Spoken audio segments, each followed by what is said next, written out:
Bonsoir à toutes et à tous. Bienvenue, c'est Sens Public. On est ensemble pour 90 minutes de débat, de chronique et de reportage. Comme tous les soirs du lundi au jeudi, 18h et 22h sur Public Sénat. Notre objectif, c'est de donner du sens à l'actualité grâce à nos invités experts. Gabriel Attal s'attaque au tabou du redoublement. Le ministre de l'Éducation nationale a annoncé une série de mesures pour mettre fin à la baisse de niveau des collégiens français. Une lente dérive dénoncée par les parlementaires.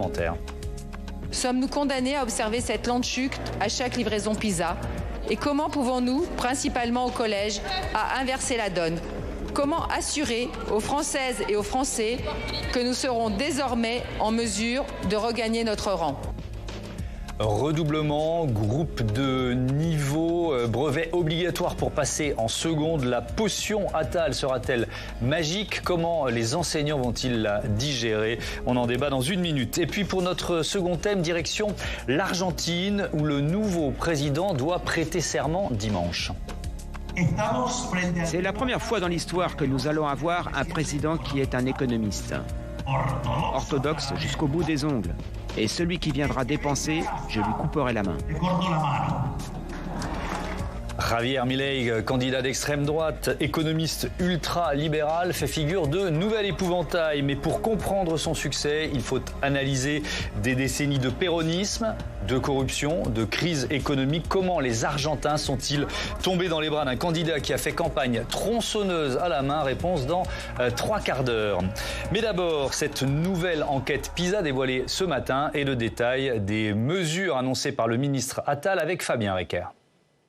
Face au décrochage des élèves français, et en particulier des collégiens, Gabriel Attal appelle à sortir du déni et promet un électrochoc. Je me sens un devoir de vérité vis-à-vis des Français, notamment en ce qui concerne le niveau de nos élèves. Il y a là une vraie urgence nationale. Le ministre présente un paquet de mesures pour rendre le collège plus exigeant. Dès la rentrée 2024, la décision du redoublement n'appartiendra plus aux parents d'élèves, mais aux seuls professeurs. Gabriel Attal promet un brevet des collèges plus difficile, véritable examen d'entrée pour accéder au lycée, ainsi que des groupes de niveau en 6e et en 5e pour le français et les maths. Dans chaque collège du pays, les élèves de chaque classe seront répartis en 3 groupes, en fonction de leur niveau en français et en mathématiques. Pour mener à bien ce chantier, évidemment, nous accompagnerons encore davantage les professeurs. Les élèves les plus en difficulté auront droit à un parcours individualisé ainsi que des stages de réussite. Selon Gabriel Attal, plusieurs milliers d'enseignants seront recrutés pour assumer ces missions. Des mesures pour répondre à une chute historique du niveau des élèves français, pointée par l'étude PISA 2022 de l'OCDE, qui compare les performances scolaires dans 81 pays. Si la France se situe toujours dans la moyenne, elle favorise plus que d'autres la reproduction des inégalités sociales à l'école. La grande faiblesse du système d'éducation français, c'est son problème, le déterminisme social, le fait de venir d'un milieu défavorisé qui n'est pas compensé par le système éducatif. Afin de lutter contre cette fracture scolaire, les experts de l'OCDE appellent notamment à rendre le métier d'enseignant plus attractif.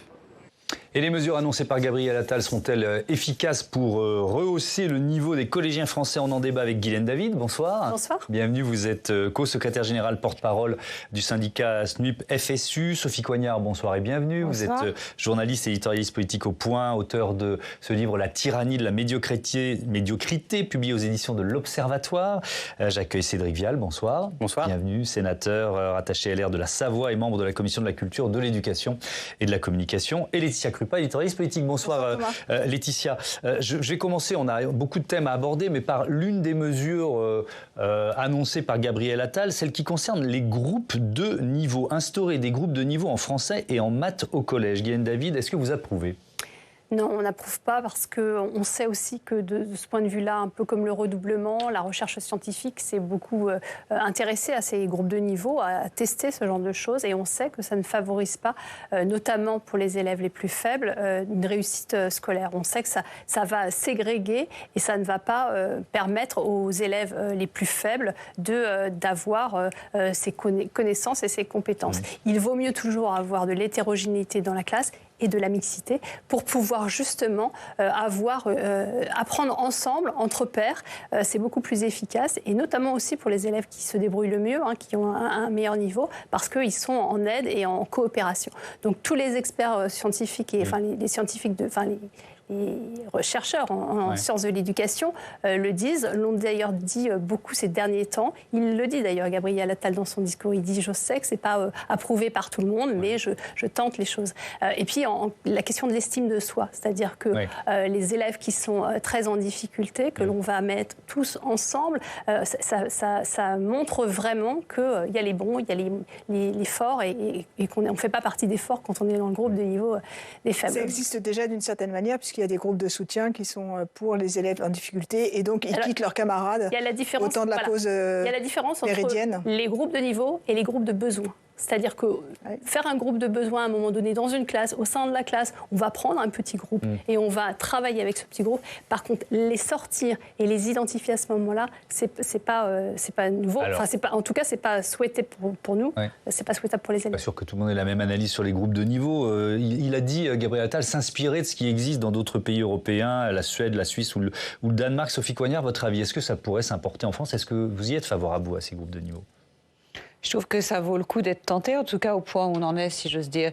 Moi, je suis toujours un peu perplexe quand je lis les différentes, comment dirais-je, les différentes critiques qui ont plu avant même les annonces de Gabriel Attal, des chercheurs en sciences de l'éducation. Alors, ces gens-là sont sûrement extraordinairement savants, mais enfin, ils accompagnent. Il y en a qui disent depuis 30 ans, on le sait que c'est pas comme ça qu'il faut faire. Mais alors, depuis 30 ans, on applique quand même vraisemblablement leurs préconisations et on ne peut pas dire que ce soit une réussite éblouissante. Donc il y a un moment où l'idée de faire... j'allais dire dans le pragmatisme, voir le bon sens, ce qui n'est pas forcément toujours une bonne chose, mais essayons. C'est pas comme si toutes ces choses apportées par tous ces experts en sciences de l'éducation nous avaient amenés à l'excellence pour tous. Cédric Vial, votre avis? Oui, moi je suis plutôt favorable. Après, je pense qu'il ne faut pas considérer que c'est la panacée. Non, il y a plein d'autres mesures et on va en parler, évidemment. Mais effectivement, je pense que on souffre du pas de stigmatisation comme on a souffert du pas de vague. Voilà. Et que ce discours qui est de dire il ne faut surtout pas que les élèves se sentent différents des autres, qui se sentent moins bons ou meilleurs, ce qui a conduit à la suppression des notes, qui à mon avis est une erreur, parce qu'on ne peut pas corriger quand on n'a pas évalué, qui revient aussi à ce dispositif de dire il vaut mieux que tout le monde soit au même niveau et que surtout ceux qui seraient moins bons ne doivent pas se rendre compte qu'ils sont moins bons que les autres. Non, je pense au contraire qu'on doit pouvoir donner aussi des perspectives aux élèves. Ceux qui sont moins bons, on doit pouvoir les aider à progresser et donc mettre des moyens supplémentaires pour les aider à progresser et leur donner la perspective même de changer de groupe. Ça doit être une motivation aussi. Et si on ne s'occupe pas des élèves... ils y arriveront moins bien. Donc je pense que s'en occuper de cette manière-là, nous, ça fait partie, en tous les cas, dans ma famille politique, entre guillemets, dans le courant de pensée qu'on représente, même si on peut avoir des avis plus ou moins différents sur certains points, des propositions qu'on met sur la table depuis un certain nombre d'années déjà. Alors, je vais vous redonner la parole sur ce thème, parce que je suis sûr que vous avez plein d'arguments pour contrer ce qui vient d'être dit, mais vous avez parlé de stigmatisation. Évidemment, le ministre, il a anticipé cette critique. Voilà ce qu'il répondait à l'accusation, entre guillemets, de stigmatiser les élèves avec ces groupes de niveau.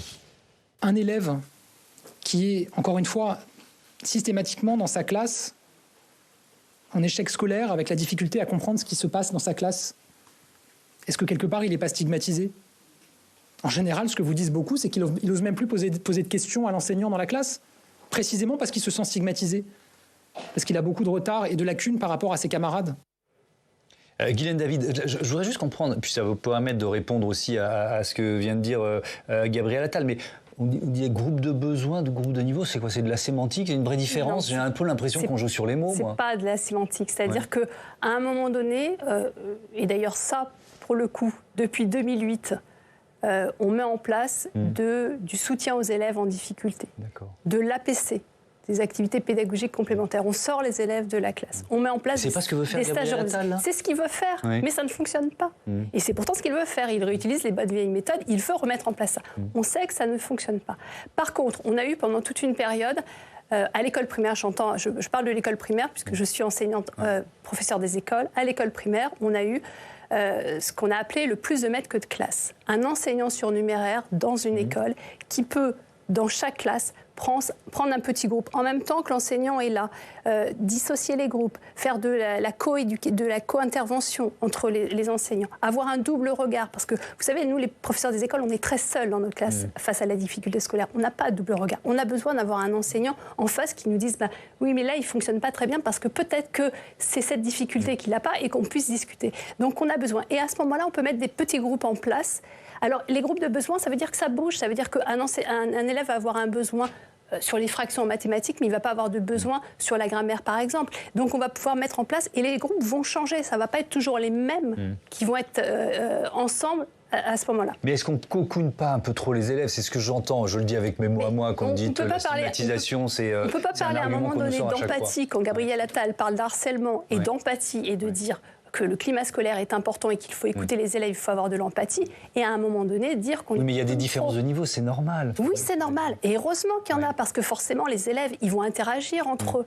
Moi, je ne dis pas qu'il ne faut pas changer les pratiques, bien évidemment qu'il faut les changer, et il faut donner les moyens aux enseignants de le faire. Alors notamment, ça, la question des moyens, on y reviendra, c'est évidemment très important, le recrutement, par classe, etc. par exemple, il n'en a pas parlé, mais c'est un élément important. Il en a parlé, mais peut-être avec un double langage, on y reviendra tout à l'heure. Alors, pour justifier ces réformes, Gabriel Attal, il s'appuie sur ce dernier classement PISA, Programme international pour le suivi des acquis des élèves. Il a été publié en milieu de matinée. Il est organisé par les pays de l'OCDE et le niveau général, il baisse un peu partout. L'évaluation de 2022 est marquée par une chute inédite des performances dans l'ensemble de l'OCDE. Par rapport à 2018, les performances moyennes ont baissé de 10 points en lecture et de près de 15 points en mathématiques, ce qui équivaut à une demi-année de progrès en lecture et à 3/4 d'une année en mathématiques. Et j'accueille Tam Tranui pour développer et détailler ce rapport PISA. Bonsoir Tam, avant de zoomer sur les résultats français, c'est quoi? De quoi on parle? Oui, et l'enquête PISA, c'est une enquête qui sonde tous les 3 ans les performances des élèves dans 3 domaines, la compréhension de l'écrit, les sciences et les mathématiques. Elle est scrutée par les gouvernements, on l'a bien vu aujourd'hui. Ils l'utilisent comme référence pour infléchir leur politique éducative. Et l'étude donc qui a été rendue publique aujourd'hui, elle a été menée en 2022. Elle mettait l'accent en particulier sur les mathématiques, et elle montre, vous l'avez dit, une baisse générale de 15 points en maths, ce qui est un triste record. Jusqu'ici, les écarts entre 2 cycles d'enquête n'avaient jamais excédé 4 points, mais le Covid est passé par là. Et puis si on regarde la France... Ça, c'est le niveau général, et maintenant le niveau français. Le niveau français, vous voyez, moins 21 points. On ne se console pas pour autant. Le score est qualifié par PISA de baisse historique du niveau des élèves, alors que le score en mathématiques en France était resté stable entre 2006 et 2018. La baisse du niveau en maths des élèves français se couple aussi à une augmentation du nombre d'élèves en difficulté. On est à 29% d'élèves en difficulté et une baisse du nombre d'élèves plus performants qui sont seulement 7% des élèves de l'enquête. Est-ce que pour autant la France reste dans la moyenne de l'OCDE? Une splendide moyenne, Thomas. Regardez ce graphique qui concerne les performances en mathématiques des pays de l'OCDE. Le voici. Sur le podium de tête, on retrouve les habituels. Singapour, Japon, Corée du Sud et globalement beaucoup de pays asiatiques. La France se situe au milieu, vous le voyez. Juste devant, il y a l'Allemagne. Juste derrière, il y a l'Espagne. Le score de la France, il est 2 points au-dessus de la moyenne de l'OCDE. Et puis, en fin de classement, vous trouvez le Mexique, le Costa Rica ou encore la Colombie. Alors je le disais tout à l'heure, l'épidémie de Covid explique la baisse de niveau général qu'on a observée dans l'ensemble des pays. D'ailleurs, au passage, notez que l'étude montre qu'il n'y a pas de lien entre la durée de fermeture des écoles pendant le Covid et les résultats au test, puisque d'ailleurs en France, les écoles ont été moins fermées, moins longtemps fermées qu'ailleurs. Mais ce contexte bien spécifique du Covid, en tout cas, il complique aussi un peu la lecture de l'étude pour départager ce qui relève de la pandémie et ce qui relève de causes plus structurelles. Et l'OCDE pointe quand même des difficultés spécifiques à la France. D'abord, on l'a entendu dans le reportage de Fabien Recker, il y a des problèmes de recrutement très importants. Ils se retrouvent dans de nombreux pays, mais ils ont très fortement augmenté en France de 2018 à aujourd'hui. Ensuite, sachez que, par exemple, il y a un vrai problème de climat disciplinaire jugé préoccupant par l'OCDE. 1 élève sur 2 se plaint du bruit et du désordre en cours de maths. Et enfin, le problème principal, majeur, reste celui du poids des inégalités sociales sur les résultats des élèves. Parce que si vous prenez les élèves de seconde générale et de seconde technologique, leur niveau est proche de celui des pays européens les plus performants, comme l'Estonie. En revanche, si vous prenez les élèves de seconde professionnelle, vous êtes plus proche des résultats du Mexique, donc tout en bas du classement. Alors la bonne nouvelle, c'est que la situation n'empire pas. La mauvaise, c'est qu'elle ne s'améliore pas non plus. Merci beaucoup, Tam Tranui, pour tous ces détails. On va revenir sur les difficultés de recrutement, parce que c'est évidemment une question centrale. Mais quand même, Cédric Vial, je voudrais vous entendre sur ce constat autour des inégalités sociales. Oui. Le fait que finalement, non seulement notre école n'arrive pas à les réduire, mais peut-être les creuse. Mais c'est ça, je pense, le principal enseignement, c'est que l'école ne joue plus son rôle de correction. Et que c'est finalement le statut social et la configuration de la famille qui reste encore le critère le plus déterminant. Et donc, je pense qu'on peut considérer que c'est un échec de l'école. Et dans sa forme actuelle. C'est pour ça que ça nous oblige quand même à nous remettre en question sur nos méthodes, sur la manière de faire, car il y a une phrase qui dit que le plus important, c'est pas la chute, c'est l'atterrissage. Mais là, on voit qu'on est en pleine chute quand même.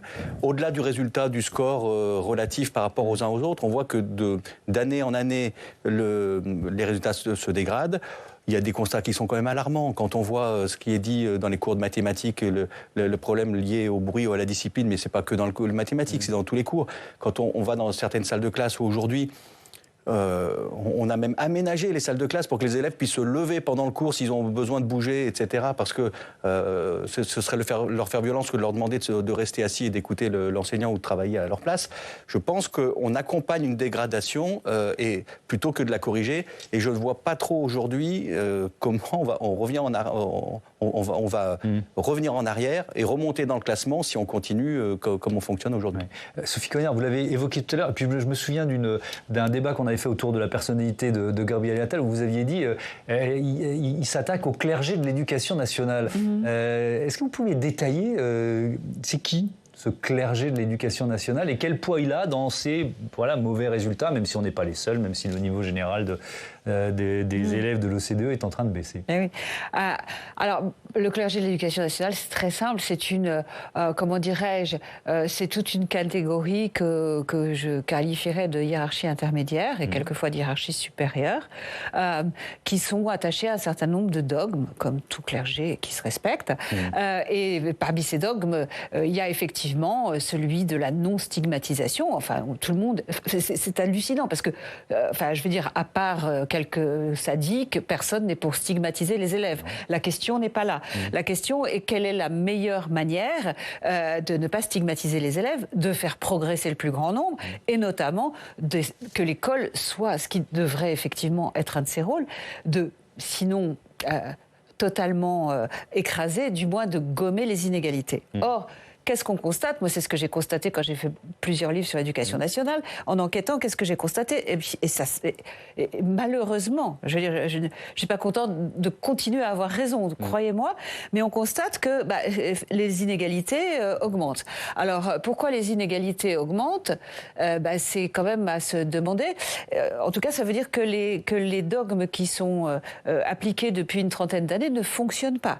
Sinon, les inégalités auraient diminué. Or, ils ont été forgés, polis, pour justement corriger les inégalités. Qu'est-ce que ça veut dire? Ça veut dire moins d'exigences, moins d'attention portée à la transmission des savoirs purs et durs, un peu à l'ancienne, à la papa, on va dire, et plus de... comment dirais-je, de co-construction. Alors ça s'est appelé de différentes manières. Sous le règne de Najat Vallaud-Belkacem, on avait atteint des sortes de sommets avec effectivement des enseignements au collège interdisciplinaires qui en gros, étaient des heures perdues pour la transmission des savoirs. C'est-à-dire que vous pouvez essayer de croiser l'éducation physique et le français, ça peut être très sympa dans un cadre où par ailleurs les acquis fondamentaux sont là. Mais si les acquis fondamentaux s'ils ne sont pas là, je veux dire, ça me paraît être un petit peu du vernis inutile, voire toxique. Guylaine Davy, peut-être votre réponse à ce clergé, là, à son poids et à peut-être ses erreurs, si je reprends les arguments de Sophie Cognard, et votre avis sur cette spirale là de baisse régulière de niveau des collégiens français? Il y a une certitude, c'est qu'il y a un fossé, c'est même plus un fossé, entre le ministère et le terrain. Le terrain, c'est les professeurs des écoles qui sont dans leur classe au quotidien et qui gèrent leur classe, qui gèrent les parents d'élèves, qui gèrent les relations avec les élus. Et il y a un tel fossé qu'il n'y a plus de compréhension entre ces deux mondes. Et ça, et à chaque fois qu'on interroge les enseignants, il y a une étude de Éric de Barbieux sur le climat scolaire qu'il a fait dernièrement, qui dit que plus aucun enseignant n'a confiance dans la hiérarchie intermédiaire, mais aussi la hiérarchie plus haute du ministère. Mais c'est quoi? Moi, j'entends souvent, pardon de vous interrompre, le terme de pédagogisme. C'est une espèce de vision intellectuelle de l'école. C'est ça ce qu'on vous impose? Je pense qu'il faut qu'on soit clair. On pratique un métier. Notre métier, c'est professeur des écoles. En tout cas, voilà, je suis enseignante. Oui. J'ai fait mes études pour faire ça. Je considère que je suis experte dans mon métier. Bon, comme vous êtes expert dans votre métier parce que c'est votre métier. Voilà, c'est ça. Vous essayez. Moi aussi, j'essaye modestement. Mais on a toujours, et de toute façon, quand on interroge la population sur l'éducation, tout le monde a un avis sur l'éducation. Parce qu'on a tous été, parents d'élèves et élèves. Donc on se réfère à son propre vécu. Oui. Donc chacun a un avis. Et de fait, on voit bien qu'il y a des... Et c'est pareil pour le ministre, c'est-à-dire que lui-même a ses propres savoirs, ses propres croyances sur l'éducation et va les reporter. Oui. Mais moi, ce que je constate, c'est qu'on fait de moins en moins confiance à l'expertise même des enseignants. Alors, je vais mettre les pieds dans le plat. Est-ce que vous mettez les syndicats dans le pédagogisme, dans le clergé? Pas tous. Pas tous. Enfin, il y a des syndicats qui baignent dedans totalement, et il y en a d'autres qui se réfèrent à la transmission des savoirs, et ça n'est même pas corrélé, je dirais, à une étiquette politique et syndicale. Il y a des syndicats de gauche qui militent pour la transmission des savoirs et pour la préservation de tout cela. Donc, non, avoir une lecture... Enfin, de mon point de vue, toutes les enquêtes que j'ai pu mener là-dessus, il n'y a pas de corrélation directe qui soit un clivage politique ou un clivage syndical. Ouais, allez-y. Mais quand on est enseignant, on milite tous pour la transmission des savoirs. C'est notre métier de transmettre des savoirs. Mais, on est là pour élever les élèves. Mais pas au niveau d'une certaine bulle. On est là pour leur j'ai vu arriver comme parent d'élève des manuels où je me disais comment on va transmettre le savoir avec ces manuels-là. Je suis d'accord avec vous sur la question des manuels. Mais c'est Gabriel Attal là, qui les remet en jeu, les manuels. Oui, enfin, moi c'était il y a longtemps. C'était pas Gabriel Attal. Vous voyez, ce que je veux dire, c'est qu'à un moment donné, on est tous là. Quand on est enseignant, on est là pour faire progresser nos élèves. C'est notre but. Moi, j'ai été très longtemps enseignante en CP. Mon objectif de l'année, c'était quand même que mes élèves apprennent à lire. Enfin, j'avais pas d'autre objectif. Dans ce que j'entends, ce que vous dites, il y a cette idée de retour aux fondamentaux. Alors c'est un peu une tarte à la crème, mais ça veut quand même dire quelque chose aussi. Qu'est-ce que vous en pensez, Cédric Gall? Parce que peut-être que beaucoup de ministres ont employé ces termes-là depuis que Emmanuel Macron est président de la République, mais est-ce que c'est quand même la base? Mais oui, c'est la base. Moi, je suis effondré quand je vois un ministre qui, et celui-ci comme les précédents, qui dit mais vous vous rendez compte, l'objectif c'est de savoir lire et écrire quand on rentre en 6e. Ah oui, mais c'est quand on sort de CP qu'on doit savoir lire et écrire. Non, c'est CE1. Les programmes, c'est CE1. La lecture. Mais déjà, c'est déjà un manque d'ambition. Mais non, les pays nordiques, c'est 7 ans l'apprentissage de la lecture. En tout cas, la 6e, c'est un peu tard, on est tous d'accord. Mais oui. Et comment voulez-vous qu'un élève qui va passer 3 ans sans savoir lire et écrire en école primaire puisse suivre une scolarité normale, puisse ne pas s'enfoncer dans des comportements qui aideront pas forcément les autres à suivre non plus? Et comment voulez-vous, je repose la question de l'évaluation aussi tout à l'heure, qu'on s'en aperçoive finalement qu'au bout de 2 ou 3 ans, on a l'impression qu'on découvre un élève en CM2, mais il ne sait pas lire. Mais il a fait quoi pendant 3 ans dans la classe? On l'a laissé dans un coin de la classe sans s'en apercevoir? Je ne pense pas que la plupart des enseignants, la plupart s'en aperçoivent. Mais on a quand même une vraie difficulté aujourd'hui de laisser aller en disant de toute façon ça passera. Là, Gabriel Attal a demandé justement aux professeurs des écoles, je pense que vous avez reçu le message aussi, en français de hausser le curseur, et en mathématiques par exemple, fraction et nombre décimaux, ce sera à partir du CE1. Et alors? Donc, voilà, donc il vous avez un peu plus d'ambition, c'est ce que vous nous dites, en tout cas affiché. C'est ça l'ambition. Non, ça c'est une question de méthode. Je pense qu'à un moment donné, là aussi c'est le problème du ministre, il faut qu'il fasse son boulot et pas celui des autres. Il n'est pas enseignant, il n'est pas chef d'établissement, c'est pas lui de fixer non plus la méthode. Moi je crois aussi à la liberté pédagogique. Vous avez raison, moi je critique les enseignants quand ils se prennent pour le ministre ou qui contestent la décision du ministre, mais il ne faut pas non plus que le ministre se prenne pour les enseignants. Et c'est pas parce qu'on va mettre la décimale à ce moment-là ou à un autre qu'on va régler le problème des mathématiques, c'est pas vrai. déjà, concentrons-nous sur la transmission des savoirs, apprenons-leur à lire et à écrire et vérifions qu'ils sachent le faire et mettons les moyens quand ils ne sachent pas le faire pour qu'ils puissent le faire, et pas en 6e, et pas, mais dès le CP, le CE1, pour qu'ils puissent suivre une scolarité normale. C'est le but, là. Mais enfin, moi, j'ai quand même, parmi les professeurs des écoles que j'ai interrogés, notamment ceux qui enseignent en CM2, donc l'année d'avant le passage en 6e, j'ai eu des témoignages selon lesquels, effectivement, des élèves qui étaient en détresse en termes de maîtrise de la lecture, de l'écriture, éventuellement des bases de mathématiques, et que ces professeurs voulaient faire redoubler, encore une fois, pas par sadisme, mais pas pour ne pas les envoyer à l'abattoir au collège, se sont vus... Alors, effectivement, il y a le consumérisme parental qui est un vrai sujet, c'est-à-dire, ah non, mon enfant ne redoublera pas. Et là, moi, je trouve que l'idée que la dernière décision revienne aux professeurs est parfaitement normale, mais il y avait aussi, et j'en reviens là, le poids de l'académie, en fait, de l'administration qui descendait directement du ministère de la rue de Grenelle et qui expliquait à ses professeurs des écoles que non, on ne faisait pas redoubler. Alors, la moindre empathie à l'égard de ces élèves-là, c'était de dire, mais enfin, je ne veux pas les envoyer dans cet état-là, si j'ose dire, en 6e. Et, in fine, moi, ce qui me paraît terrible, c'est qu'il y avait une sorte d'alliance...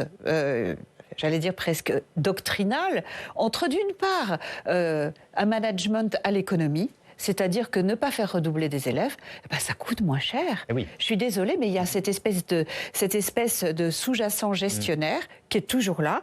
Et d'autre part, effectivement, l'idée qu'il ne fallait pas stigmatiser. Et derrière l'idée de non-stigmatisation, finalement, on a aussi fait des économies sur le dos des élèves les plus faibles. Ouais. Alors justement, la question du redoublement, je vous propose, on va en débattre, je vous propose d'écouter, c'est peut-être un changement de doctrine, appelons ça comme ça, proposé par Gabriel Attal. Les professeurs auront désormais le dernier mot en matière de redoublement. Et je prendrai un décret au début de l'année 2024 pour modifier le Code de l'éducation en ce sens. En tranchant ce débat, je veux lutter contre l'échec forcé auquel peuvent être condamnés des élèves que l'on veut faire passer à tout prix en classe supérieure. Pour ces élèves, 2 choix s'offriront aux professeurs en fin d'année. Un passage sous condition, avec du tutorat, des stages de réussite durant leurs vacances scolaires. Je rappelle que nous avons d'ores et déjà 40 000 enseignants volontaires qui font des stages de réussite pendant les vacances et que nous doublons désormais leur rémunération pour ces stages de réussite dans le cadre du pacte enseignant. Autre possibilité, le redoublement en cas de grandes difficultés, car je le dis de manière très claire, il vaut mieux réussir son primaire en 6 ans que l'échouer en 5. Guylaine David, est-ce que c'était devenu un tabou le redoublement ou alors à l'inverse une doctrine, pas de redoublement dans l'éducation nationale? C'était ni un tabou ni une doctrine, c'était une décision qui a été prise suite aux enquêtes qui ont été menées dans les années 2000 et dans les années 2015, notamment avec une grande enquête du CNESCO, notamment à l'international, qui a montré sur des cohortes très importantes, c'est très bien renseigné la question du redoublement, que si c'était efficace juste après, c'est-à-dire l'année d'après, sur le long terme, ça a des effets néfastes sur la scolarité de l'élève. Donc on a conclu, et d'ailleurs c'est une des recommandations de PISA. PISA, dans ses recommandations, aujourd'hui dit il faut limiter le redoublement. Et tous les pays nordiques, notamment, qui réussissent bien et qui réussissent les mieux de l'OCDE, ne font pas redoubler les élèves. Alors pourquoi? Comment on fait si on les fait pas redoubler? Parce qu'effectivement, on voit bien, c'est une croyance sur les redoublements. On peut se dire, il faut laisser le prendre le temps et on va l'aider à reprendre les bases l'année d'après. Il faut prévenir ça, c'est-à-dire que c'est bien avant qu'il faut prévenir. Et évidemment qu'il ne faut pas attendre la fin du CM2. Évidemment, c'est une évidence. Mais sauf que quand on a des... Pardonnez-moi. Mais c'est ce qu'on fait. Mais parce que qu'est-ce qu'on a comme moyen dans nos classes pour le faire? Mais je n'accuse personne, je dis juste que c'est une réalité. Quand on a 29 élèves par classe, qu'on a des élèves, qu'on accueille de plus en plus, je vous rappelle qu'on a une loi, et c'est normal, sur l'inclusion qui doit nous permettre d'inclure tous les élèves avec des troubles et porteurs de handicap, qui sont ces élèves à besoins éducatifs particuliers, qui avant ne relevaient pas de l'école, qui relèvent bien évidemment de l'école maintenant, et il faut les inclure. Mais on n'a pas les moyens de les inclure. Donc on a des élèves sur lesquels on va concentrer des efforts et on ne pourra pas s'occuper des autres. Oui, donc mais on n'a pas les moyens. Satisfaire ce que vous disiez tout à l'heure, de laisser rentrer en 6e un élève qui ne maîtrise pas les bases de français et mathématiques. Il faut changer la politique éducative, mais ce n'est pas en supprimant 1700 postes à la rentrée prochaine dans le premier degré, où on va encore fermer des classes. Et donc, effectivement, alors je ne sais pas si on fait redoubler massivement, je ne sais pas comment on va faire pour ces élèves-là, parce qu'ils vont s'entasser dans les classes. Mais en tout cas, on voit bien que là aussi, on n'a pas prévenu. On avait des réseaux d'aide, des enseignants spécialisés dans la grande difficulté scolaire. Ils passent une certification pour être spécialisés. Ils ont une capacité à intervenir sur ces élèves-là. Ils ont été massivement supprimés, ces postes-là. Donc on se retrouve, et je vous le dis, seuls, en formation initiale avec moins de formation. C'est aussi ça le problème, c'est qu'on a moins de formation maintenant quand on devient enseignant. Cédric Vial, est-ce que c'est une question ou seulement une question de moyens, d'effectifs ? Non, ça ne peut pas être ça. Et même si le redoublement n'est pas forcément la solution, redoubler et faire la même chose à un élève qui ne l'a pas compris la première fois, si ce n'est pas accompagné de mesures, ça ne marche pas forcément systématiquement. Et effectivement, il y avait des études qui montraient que ce n'était pas forcément la panacée. Néanmoins, je pense qu'il y a le redoublement, il faut essayer de l'éviter. Mais donc, on doit pouvoir l'éviter par des mesures, peut-être des stages d'été. Moi, j'aime bien l'idée de dire qu'on a des mesures qui peuvent être complémentaires au passage, mais qui, au-delà de l'été, ça peut même être un contrat avec un accompagnement sur l'année suivante et en disant, par contre, il y a des objectifs. Si l'année prochaine, tu y arrives, très bien. Sinon, tu redoubleras l'année prochaine. Ça suppose des effectifs supplémentaires. Mais peut-être. Mais on a déjà, aujourd'hui, on n'est plus à 29 par classe. Hein, on est plutôt à 24 en moyenne. Et en tout cas, je pense, si on veut arriver à avoir des objectifs, c'est sur l'école primaire qu'il faut mettre ces moyens-là. Mais par contre, le redoublement, il peut avoir un intérêt dans un certain nombre de cas. Et deuxièmement, c'est surtout le fait qu'on l'ait interdit, parce qu'aujourd'hui, c'est comme ça que c'est interprété. Il n'y a pas de redoublement si la famille n'en veut pas. C'est une mesure de prévention aussi. Parce que pour l'élève, c'est une motivation de se dire « je veux passer dans la classe supérieure ». Le fait d'être revenu sur le redoublement, on a multiplié finalement l'effet négatif de laisser aller à la fois des familles. C'est devenu une doctrine, c'est ce que vous nous dites. Ou une consigne. Oui, aujourd'hui, c'est une doctrine. Enfin, aujourd'hui, il n'y a pas de redoublement. Et pour les enfants comme pour les familles, la motivation de passer dans la classe supérieure a disparu. Et aujourd'hui, on n'a pas besoin de supprimer les quelques motivations qui restent aux élèves pour travailler. Ce qui va avec, puisqu'on là on est sur le passage en 6e, c'est le brevet. Il faut avoir son brevet pour pouvoir passer en 6e. Ça semble du bon sens. En tout cas, c'est ce que je veux faire en seconde. Pardon. Oui, effectivement, le brevet, c'est en fin de 3e. On voit que ça fait longtemps que mes enfants sont plus au collège. Brevet pour passer en seconde. C'est un peu la même idée, Sophie Coignard. Parce que qu'est-ce qu'on va faire de ces élèves qui ne réussissent pas le brevet ? On les fait doubler, on les accompagne. C'est là-dessus que Gabriel Attal, que j'ai écouté avec attention, ne m'a pas semblé forcément très disert. C'est-à-dire, qu'est-ce que je mets derrière en moyen ? Qu'est-ce que je mets derrière ? C'est-à-dire qu'il ne va pas y avoir un butoir avec des élèves qui parce qu'ils n'ont pas réussi un examen, qu'est-ce qu'ils font ? Ils redoublent ?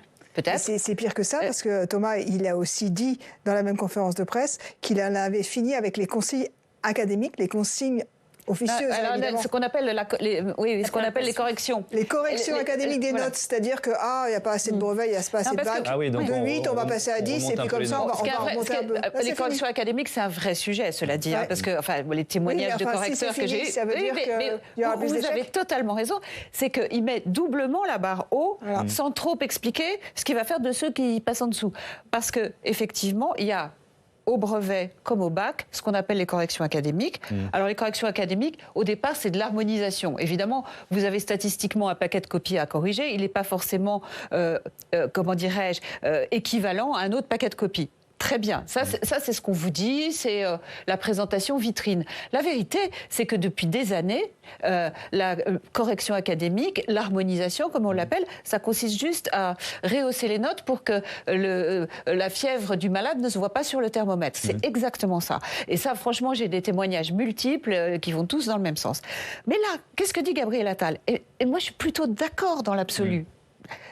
Le brevet, après tout, réhabilitons le brevet, faisons faisons-en autre chose que cette espèce de truc de formalité dont tout le monde se fiche absolument. Et après tout, que des collégiens se confrontent à un examen à enjeu, moi je trouve que c'est bien, premièrement. Et deuxièmement, il l'a dit comme ça, rendons le brevet plus difficile, c'est-à-dire arrêtons d'en faire un machin de pacotille. D'accord, mais qu'est-ce qu'on fait de ceux qui le ratent ? Eh bien, et là, il n'y a pas de réponse. Là, mystère et boule de gomme, parce que je n'ai pas entendu quoi que ce soit sortant du ministère qui me donnait des indications là-dessus. Ça fera peut-être l'objet d'une 3e conférence de presse. On verra bien. Un autre collège, une autre bibliothèque. Voilà. Alors justement, Laetitia, elle a été soigneusement préparée, cette conférence de presse. Séquence importante pour le ministre. Ah oui, puisqu'il ne s'agit pas uniquement pour Gabriel Attal de se reposer sur ses lauriers de star de la rentrée. Voilà, le laurier qu'il a eu dans les sondages. Comme il le dit en privé... J'entre dans le dur. Ça, c'est sa formule. Donc, il sait très bien que pour la première fois, peut-être, depuis son arrivée rue de Grenelle, il va être confronté au monde éducatif. On en a l'exemple sur ce plateau. Ça a valeur de test pour lui, d'ailleurs, on peut le dire. Comment il a préparé cette conférence de presse ?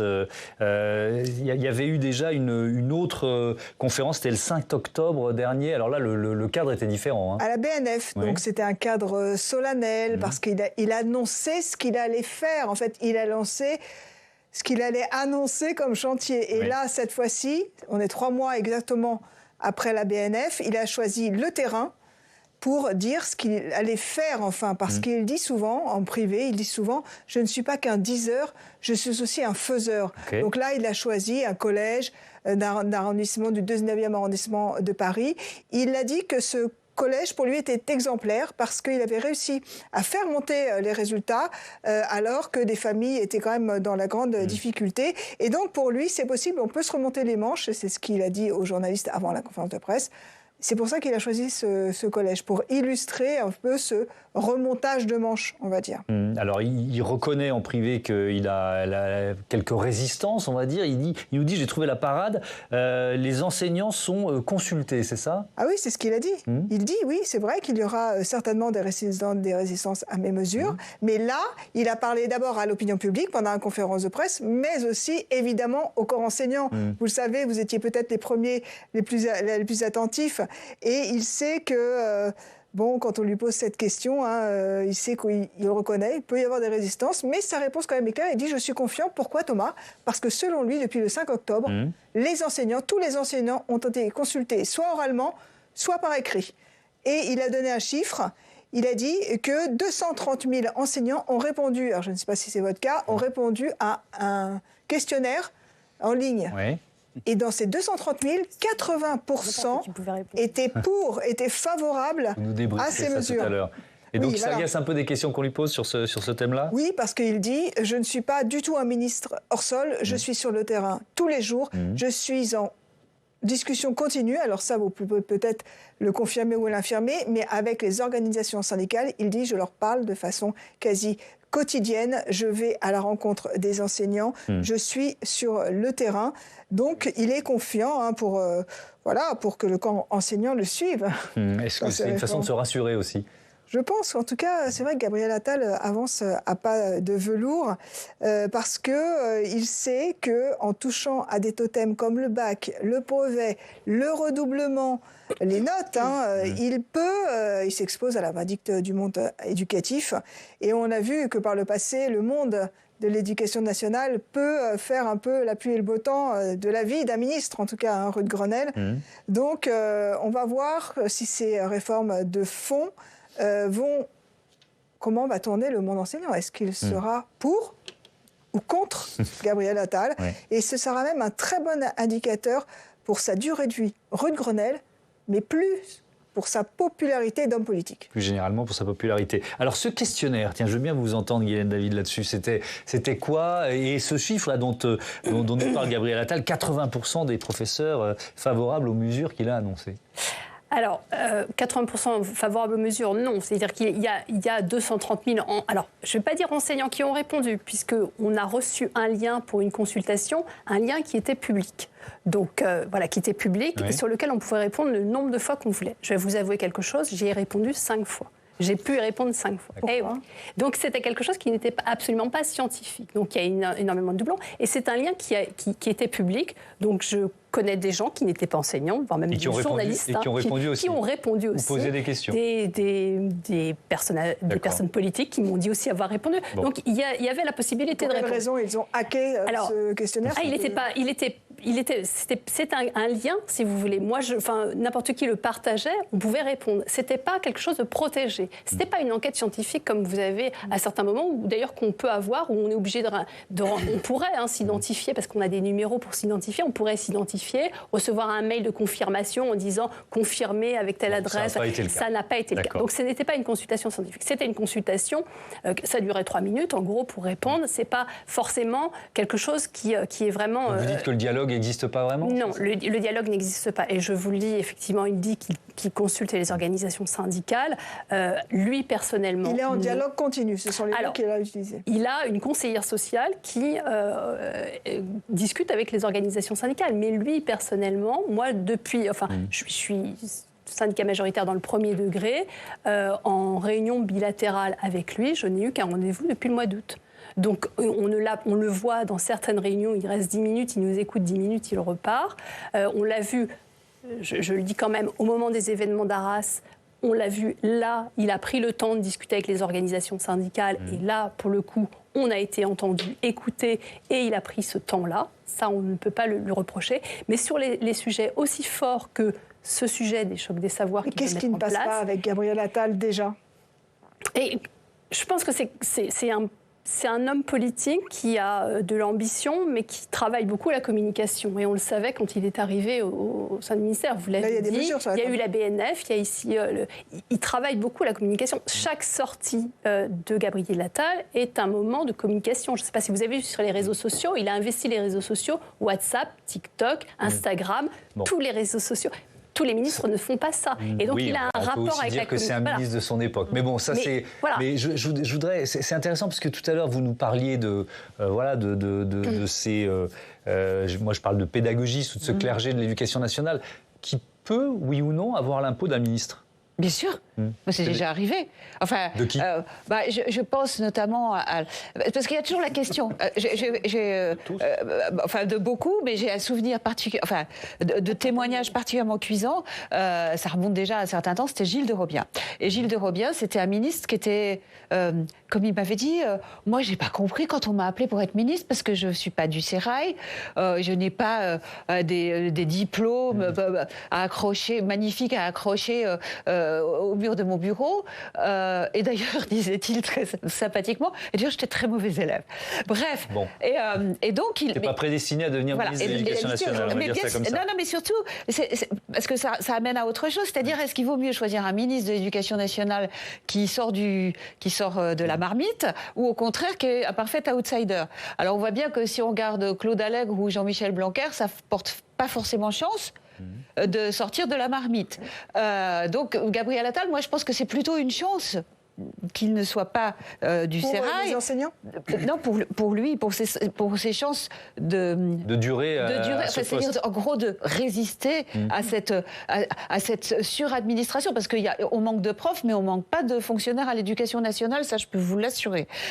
Bref, toujours est-il que Gilles de Robien veut, de manière un peu, c'est vrai, peut-être simpliste aux yeux de ce clergé surinformé et suréduqué, dit écoutez, moi je suis désolée, j'ai regardé les manuels d'apprentissage de la lecture, alors il y en a plein, moi je suis désolée, la méthode globale, j'y comprends rien. Alors là, tout le monde est offusqué de genre, mais plus personne ne la pratique, et puis en fait quand même, s'il y avait des gens qui la pratiquaient, etc. Et donc il pond une circulaire là-dessus. Et il a été ça a été horrible. C'est-à-dire qu'il y avait des inspecteurs d'académie qui allaient sur les plateaux pour se moquer de lui, de la méthode à Roro, etc. On l'a fait passer pour une sorte d'illettré qui comprenait rien, avec un mépris absolument, que moi j'ai trouvé extrêmement choquant. Et donc, effectivement, est-ce que le clergé peut avoir la peau d'un ministre ? Pour moi, la réponse est oui, 100 fois oui. Bon, allez, on termine là-dessus. Merci beaucoup. Je suis désolé, le débat est terminé. Un tout petit mot, très rapide alors, vraiment 30 secondes. Non, mais moi, j'étais conseiller de Childor, bien, j'ai vécu les choses un peu différemment. Mais je pense que c'est la fin des 100 jours pour Gabriel Attal. Il montre qu'il a un certain talent d'homme politique, mais le ministère de l'Éducation nationale n'est pas un ministère comme les autres. Et je pense qu'il va le comprendre, parce que je pense qu'il y a une intention, mais sur la méthode, il n'est pas encore tout à fait prêt. On pourra refaire des débats pour faire son bilan dans quelques mois. Merci à tous d'avoir participé à ce Sens Public et à bientôt sur Public Sénat. Je rappelle le titre de votre livre, Sophie Coignard, La tyrannie de la médiocrité, pourquoi il faut sauver le mérite, publié aux éditions de l'Observatoire.